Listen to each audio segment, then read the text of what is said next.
Drove out of Raleigh on a Tuesday morning in March with $412, a sleeping bag, a phone charger, and the specific kind of freedom that is indistinguishable from having nothing left to lose. I want to be precise about that. It was not the romantic freedom of someone who has chosen to let go. It was the operational freedom of someone who has had things removed from them, gradually, then completely, and has arrived at the mathematical result of that removal. No lease, no position, no person waiting for a call. Just a 12-year-old Civic with 2 good tires and 2 acceptable ones, a tank of gas, and the interstate opening up in front of me like a sentence, without a period. I had served 4 years and 3 months at a federal correctional facility in Cumberland, Maryland. Wire fraud, the kind of case that does not generate sympathy. I was not desperate when I did it. I was greedy, and the distinction matters, and I have never tried to soften it. I was a financial analyst with access to accounts that were not mine, and I made decisions over an 18-month period that I understood to be wrong at the time and made anyway. And eventually someone noticed, and then other people noticed, and then there was a trial. I am telling you this not as confession, but as context, because the kind of man you are shapes the kind of thing the road shows you. And what I am about to describe is not random. I have come to believe, after 11 months of thinking about it, that it was not random at all. My mother was dead. My father had moved to Phoenix and remarried, and we had not spoken in 6 years. I had no children, no partner, no apartment, no employment history that any background check would treat kindly. I had a storage unit in Raleigh, containing the furniture from my pre-incarceration life, which I could not afford to retrieve, and which I had been paying $38 a month to keep on the outside chance that I would eventually be in a position to reclaim it. The drive was supposed to be functional, not romantic. I had a loose intention of reaching Phoenix, of arriving at my father's door and seeing whether the man who raised me had anything remaining for the man I had become. It was not a plan exactly. It was more like a direction. West. I took I-40 out of Raleigh.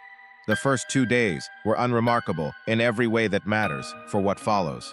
I drove through the long, flat middle of North Carolina into Tennessee, where the Appalachians rose up on either side of the highway, and the light changed, and the radio found country stations and lost them and found them again.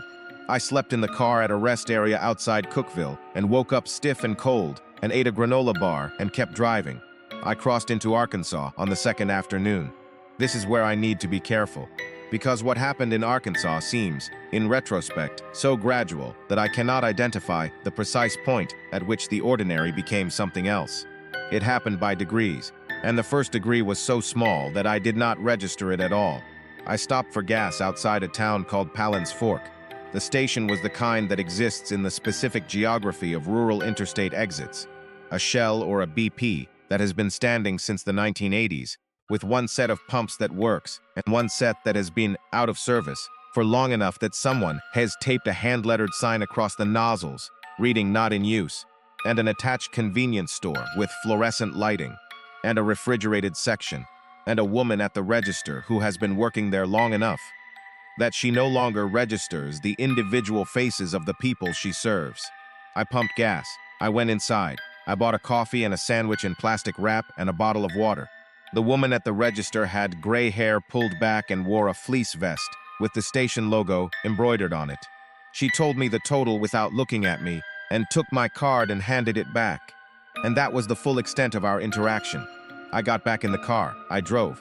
2 hours later, I stopped for gas outside a town called Palin's Fork. I want to be clear. I understood in that first moment of pulling into the station that something was wrong. Not dramatically wrong.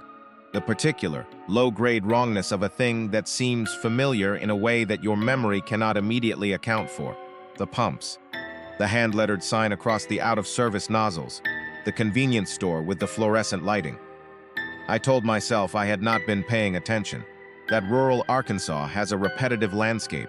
That gas stations on rural interstates share an architectural vocabulary so consistent that confusing one for another is not only possible, but essentially inevitable.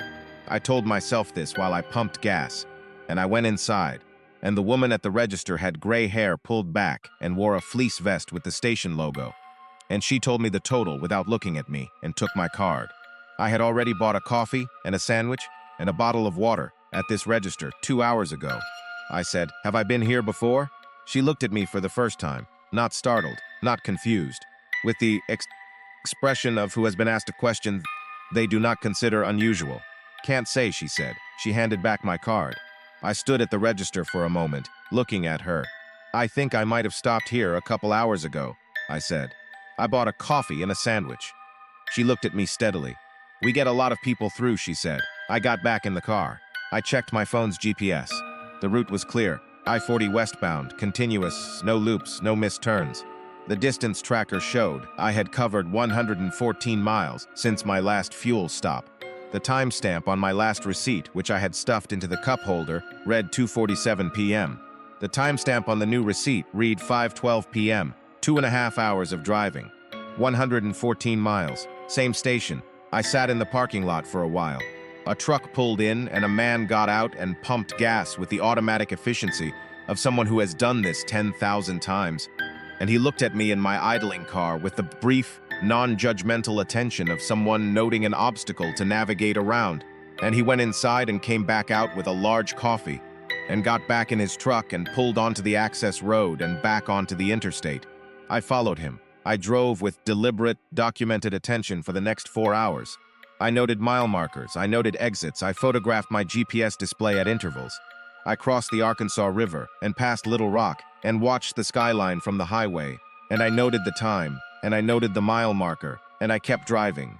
I stopped for the night at a motel outside of Russellville.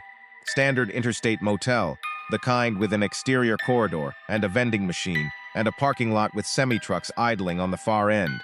I checked in, paid cash for one night, and went to my room and lay on the bed without sleeping for several hours, thinking about the gas station. By morning, I had assembled a satisfactory explanation. I had been more tired than I realized. The 2 stops had occurred. The first a real stop, the second a different but visually similar station, and my fatigue-compromised memory had collapsed them into a single location. The timestamps were consistent with 2 separate stops. The receipt I'd kept from the first stop was probably at the bottom of the cup holder, under some change. I checked the cup holder. There was no first receipt. There was one receipt, dated 5:12 p.m. I got in the car and drove west. For the next 3 days, nothing happened that I could not explain. Oklahoma opened up flat and enormous around me, and I drove through it with the radio on and the windows cracked. And the sky at night was very large and full of stars, in a way that city life trains you to forget is possible. I crossed into the Texas Panhandle, which is a landscape that the word vast does not fully prepare you for. A flatness so complete and extending so far in every direction that the horizon line becomes a physical sensation rather than just a visual one, a weight around the circumference of your vision. I stopped in Amarillo for a night. I ate a meal at a diner that was genuinely good, the kind of meal that reminds you that your body has requirements and meeting them feels different from not meeting them. I called my father's number and listened to it ring 8 times and hung up without leaving a message. I drove into New Mexico the following morning. The land changed, dramatically, immediately, the way it does in the Southwest, when geology stops being gradual and starts being geological time made visible. Red rock and mesa, and the occasional stand of pinon pine and the sky a shade of blue that seems slightly unreal, until you have seen it enough times to accept it as the actual color of sky when there is nothing between you and the atmosphere.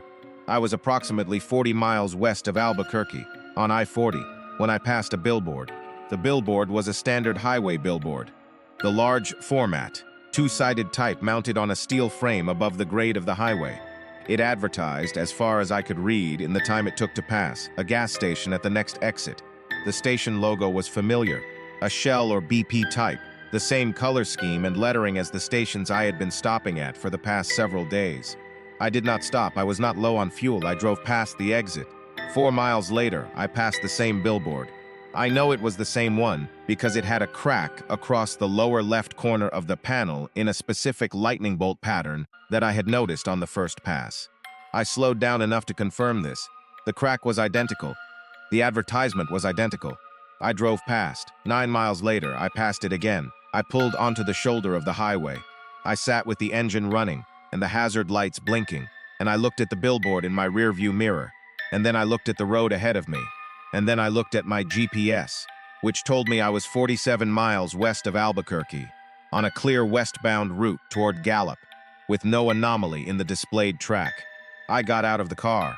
I stood on the shoulder of I-40 in New Mexico in the early afternoon, and I looked at the landscape around me, the red earth, the mesa on the southern horizon, the absolute clarity of the light at this altitude, and I was aware, very precisely, of the sensation I had been managing since the gas station in Arkansas. Not quite fear, something more functional than fear, the cold working cognition of someone who has been in a situation where misreading the available information has consequences. In Cumberland, I had learned to read a room, to identify when the information being presented and the information being withheld were in a specific kind of tension, when the surface of a situation was telling you one thing and the infrastructure beneath it was operating on different rules entirely. The road was telling me I was making progress. The road was not making progress. I got back in the car. I took the next exit. The exit road was a 2-lane state route, heading south into the desert. I followed it for 12 miles, at which point it terminated at a junction with another state route. I turned east. I drove for 20 minutes until the state route intersected with I-40 again, this time with an on-ramp heading west. I drove up the on-ramp. The billboard was there. Billboard with the lightning bolt crack on the lower left corner. I drove past it. I counted miles using the odometer, not the GPS. At mile 4, the billboard again. I did not stop. I did not pull over. I drove steadily at 62 miles per hour with my hands on the wheel, and my jaw set in the specific way it sets when I am working through a problem that has not yet revealed its full dimensions. I counted mile markers. I noted the number on each one as I passed. The mile markers were increasing. This was consistent with westward progress. Each marker was numbered sequentially, correctly, showing continuous distance covered from a fixed eastern point. At mile 9, the billboard. I drove past it, and I kept driving, and I did not look in the rearview mirror. I drove until I reached a truck stop outside Gallup, which is a real city with real traffic and a real pilot travel center, with a restaurant attached and 17 semi-trucks in the lot, and a fuel attendant who argued cheerfully with someone on his phone while running my card through the pump. I filled the tank. I went inside and ate a meal and drank 2 cups of coffee and sat in a booth by the window for an hour and watched the traffic on the interstate. Real traffic, continuous. Trucks passing in the eastbound lanes, cars in the westbound. The flow of it, normal, constant, indifferent. I thought about what I knew.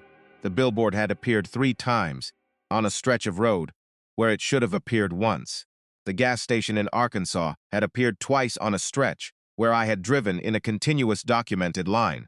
My GPS showed correct and continuous progress. My odometer showed correct accumulated mileage.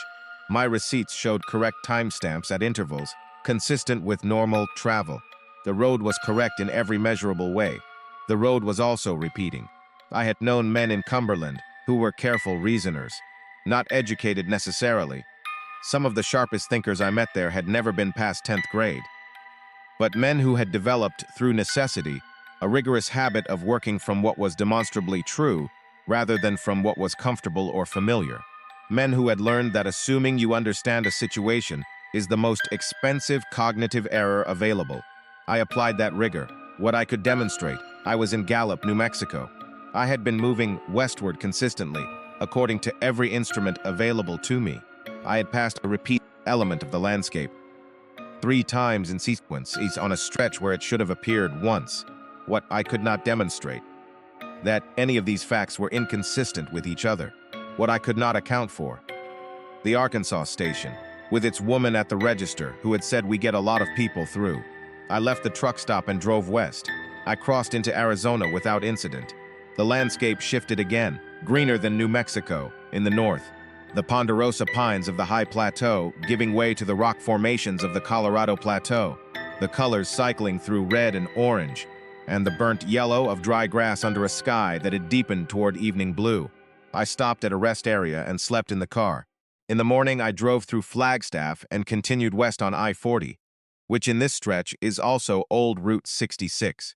You can see the ghost of the original road in places, running parallel to the interstate, cracked and overgrown at the edges, but still following the same line across the same desert. I was outside Seligman, on a clear stretch of highway with desert scrub on both sides and the San Francisco peaks visible on the southern horizon when I saw the man. He was walking eastbound on the shoulder of the westbound side of the highway. Not jogging, not distressed. Walking with the measured pace of someone who has a destination in mind and is making steady progress toward it. This is not on its own unusual. People walk on highway shoulders for many reasons, not all of which are comprehensible to people in cars. I noted him and passed him and watched him in the rearview mirror until he was too small to see. 3 miles later, he was on the shoulder ahead of me, walking eastbound. Measured pace. Same posture, same clothing. A dark jacket, jeans, no pack, no visible phone. I passed him again. I kept my speed steady. I watched in the rear view. 5 miles later, he was ahead of me again. This time I slowed. Not to a stop, I did not stop, but I reduced my speed enough to observe him more carefully as I passed. He was perhaps 45, with close-cropped gray hair and a clean-shaven face that, in the half-second I had to register it clearly, wore an expression I can only describe as occupied. Not blank, occupied. The expression of a person who is actively engaged with an internal process and is not allocating attention to the external world. He did not look at my car as I passed. I drove 7 miles and then took an exit and pulled into a gas station and sat at the pump without getting out for 10 minutes. There was no mechanisms by which a man walking at a normal pace could appear 3 miles ahead of where I had passed him, twice, in a span of 5 miles of interstate driving. There was no mechanism for this that I could construct. I thought about the billboard. I thought about the station in Arkansas. I thought about something one of the careful reasoners in Cumberland had said to me, in the context of a different kind of analysis entirely. The thing that doesn't fit the pattern isn't an error in the pattern. It's the pattern you haven't understood yet. I had been driving west for 6 days. I had been covering miles. My odometer confirmed this. My receipts confirmed this. My GPS confirmed this. I thought, what if mileage is not the same thing as progress? I sat with this for a while. When I was a financial analyst, before everything, in the period of my professional life that I do not have clean access to because it is on the other side of what I did. I worked with models, complex financial models, that map the behavior of markets under various conditions. The models were sophisticated enough that they could, if you trusted them uncritically, produce outputs that looked completely correct and were structurally coherent and were entirely wrong. They would be wrong because the data they were processing was wrong, or because an assumption embedded in the model's architecture was wrong, or because the model was technically functioning correctly under conditions that had changed in ways the model was not designed to detect. The model would tell you, everything is fine, progress is being made, numbers are moving in the right direction, and you would be losing everything. I had learned too late for it to matter. Professionally, to look for the thing the model did not know it was not seeing. I drove back onto the interstate. I drove west at 62 miles per hour, and I watched the mile markers, and I watched the road, and I watched the shoulder. The man was not on the shoulder. I drove for 2 hours without incident. Kingman, Arizona. Then the long descent from the plateau toward the Colorado River, the landscape falling away in great rock steps toward the flat basin where the river ran, and the Nevada state line waited. I crossed the bridge over the Colorado in the afternoon light and entered Nevada, and the geography opened up into the Mojave, pale desert, Joshua trees, a horizon that was very far away and very flat. I stopped at a travel plaza in Needles, just across the California state line, for fuel and food. I stood at the pump and looked at the mountains to the east, which were pink in the afternoon light, and I thought, I am in California. I have driven from North Carolina to California. The journey has a shape. The shape is continuous. The woman who ran my card at the food counter inside was, perhaps 30, with a practical efficiency that suggested she had been managing the pace of a travel plaza for long enough that it was simply the baseline of her operating environment. She handed me my change. I had cash and looked past me to the next person in line. I ate at a table near the window and watched the parking lot. An older model sedan pulled in and parked 2 spaces from my car. The driver's door opened and a man got out. He was perhaps 45, with close-cropped gray hair, no pack, a dark jacket. He walked toward the entrance of the plaza with the measured pace of someone moving with internal purpose, not registering the external world in any particular way. He passed within 4 feet of my table's window. He did not look at me. I watched him cross the parking lot and enter the building. I sat very still for a moment. Then I got up and followed him inside. The plaza had a standard layout: fuel desk, food counter, 2 aisles of merchandise, restrooms at the back. I walked each aisle. I checked the restroom corridor. I went back to the food counter and looked at the tables. He was not there. I went to the fuel desk and described him to the attendant. Middle-aged man, gray hair, dark jacket, came in just now, and the attendant looked at me with the specific expression of someone who is not equipped for this kind of conversation and said he hadn't noticed anyone like that. I went back outside. My car was where I had parked it. The sedan that had parked 2 spaces from it was gone. The space was empty. I stood in the parking lot for a moment.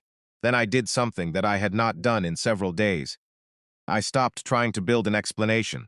I stopped applying the analytical model.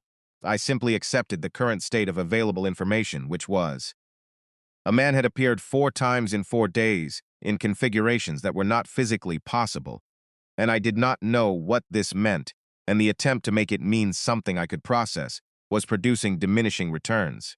I got in my car, I sat for a moment, and then I drove north, not west, on a state route heading toward Las Vegas, off the interstate entirely. A different road. I drove north for an hour without incident, on a 2-lane highway through desert terrain with very little traffic. The Joshua trees thinned, and the terrain flattened further, becoming the particular severity of the Mojave in its less traveled corridors. I stopped on the shoulder at a point where there was nothing in any direction for as far as I could see. No structures, no traffic, no mile markers visible without driving to them. I turned off the engine. I sat in the silence, which was nearly complete at this distance from the interstate. Just wind and the occasional sound of my engine cooling. I thought about what I was driving toward. I had been driving toward my father's house in Phoenix. I had been driving toward the possibility that a man who had reason not to want to see me might have some remnant of the relationship we used to have before I became the thing I became. I had been driving toward an address I had memorized from the letter he had sent me during my 2nd year inside. A letter that was brief and practical, telling me he had moved and providing the new address without commentary, as if updating a mailing list. I had not spoken to my father since before the trial, since before the arrest.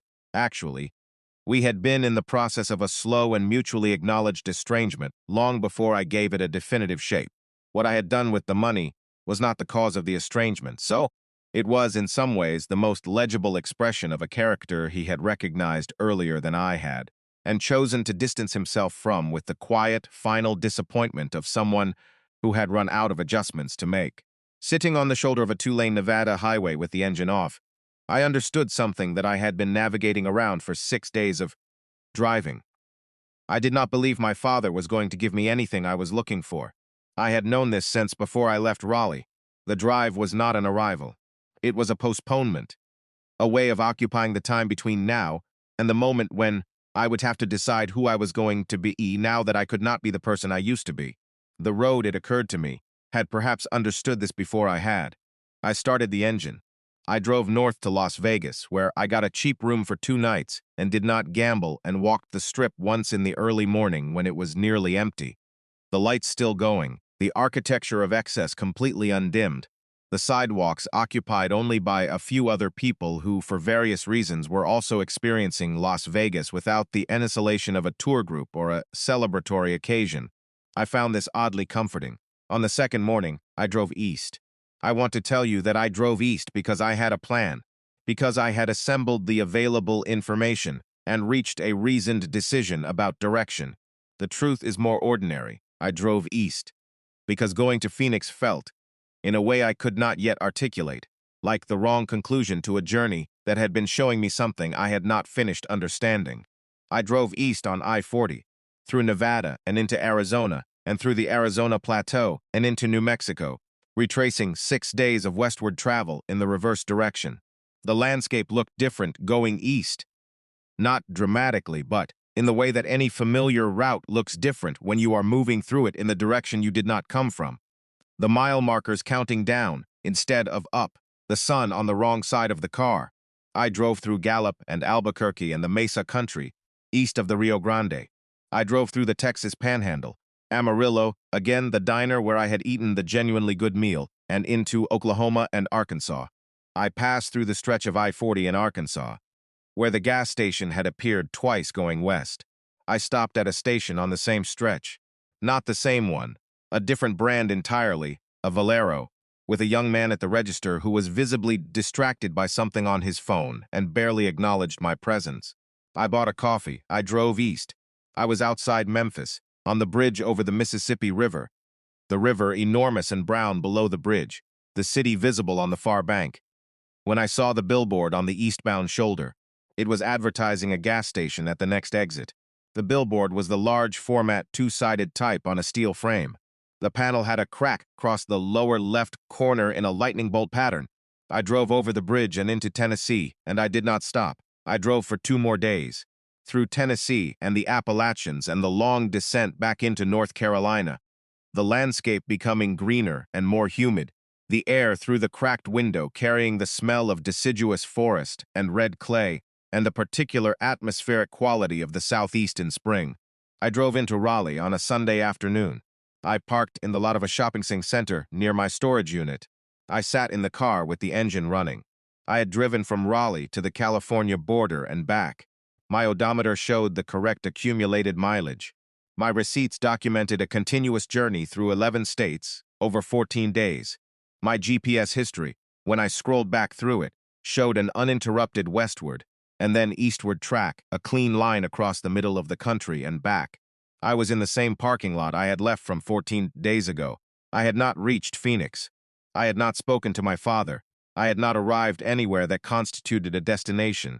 I had driven 14 days and ended up where I started, and I could document every mile of the journey, and the journey was completely, provably real, and I did not understand what it had been for, or what I had been shown, or why the road had shown it to me specifically. I thought about the man with the close-cropped gray hair and the dark jacket, walking eastbound on the shoulder of a westbound interstate in Arizona, walking with purpose and internal direction, not registering the external world, appearing ahead of me despite the physics of his pace, and my speed making this impossible. I thought about the billboard with the lightning bolt crack, visible going west and then visible again. Years later in road terms, going east on the opposite shore of the Mississippi. I thought about the woman at the register in Arkansas. We get a lot of people through, and I thought about the model I had been applying for 14 days. The analytical approach, the effort to fit the available information into a coherent explanatory structure. The model had been assuming that the road was a passive medium, that it was simply the surface across which I was moving, neutral and indifferent, the way financial markets were neutral and indifferent and simply reflected the decisions of the participants within them. What if the road was not neutral? What if it was, in some way that I do not have the vocabulary to describe with precision, paying attention, not to travelers in general? The man at the truck stop fuel desk had been on this road and had driven west, and had not, as far as I could tell, experienced any of what I had experienced. The truckers at the Gallup Pilot had been through this stretch of highway hundreds of times, not to travelers, to specific travelers, to people who were between things, not physically between locations, but between versions of themselves. People for whom the journey was not transport, but displacement, and for whom the destination was not a place but a question they had not yet answered. People for whom forward motion and progress were not the same thing. The road had not been trapping me. I understood this, sitting in the parking lot in Raleigh, with a certainty that I cannot justify analytically, but that I have not been able to shake in the 11 months since. It had been showing me that I was going in the wrong direction. Not geographically, directionally, in the deeper sense, the sense in which a life moves through time and accumulates meaning, or does not. It had been showing me the thing the model does not know it is not seeing. I had driven to Phoenix to ask my father for something. I had been driving west for 6 days with that ask underneath every mile. Not articulated, not examined, just present, the way a wrong assumption sits inside a financial model and corrupts every output while the surface of the model continues to look correct. The road had shown me the corruption, the billboard and the man on the shoulder and the gas station that appeared twice. All of it had been the same message, delivered 3 different ways. You have not arrived at what you think you are driving toward. You are covering ground without making progress. The numbers on the odometer are increasing. The distance between you and what you need is not decreasing. I do not know if I believe in something that could organize that message. I know that the message was received. I know that I am sitting here 11 months later, and I called my father last month. Not to arrive at his door, looking for something from him, but to tell him something. To say, I understand why the distance between us exists. I created it. I am not asking you to close it. I wanted you to know that I understand it. He was quiet for a moment. Then he said, I know you do. That was a different journey than the one I drove in March. It covered no miles. It went somewhere. I am not going to tell you that the road is conscious. I am not going to tell you that the country is haunted, or that the interstate system conceals something intentional in its infrastructure. I know how this sounds, and I am not interested in making it sound like anything other than what it was. A 14-day drive through the middle of America, documented and provable, during which the road showed the same man the same thing in 4 different forms until he understood it. What I will tell you is this. I drove across the country and back, and somewhere in New Mexico a billboard appeared 3 times on a stretch where it should have appeared once. And a man walked eastbound on the shoulder of a westbound interstate in configurations that the physics of his pace made impossible. And a gas station in Arkansas appeared at the end of 2.5 hours of documented driving that should have put me 115 miles past it, and all of it stopped the moment I turned around. I am not sure what that means. I am fairly sure it means something. The storage is paid up through the summer. I have a job, honest work, the kind that does not require anyone to trust me with things that are not mine. I have a small apartment with a window that faces east. I do not drive long distances alone anymore, not because I am afraid of what I will see, because I am not sure I have another lesson in me that can be delivered at highway speed. And whatever intelligence the road applies to the problem of people moving through it without knowing where they are going, I would prefer to give it less material to work with. My father and I have spoken 3 times since March. That is a different kind of progress. The kind where the odometer is not the relevant instrument. The kind where you do not need a billboard to appear 3 times before you understand what you are looking at.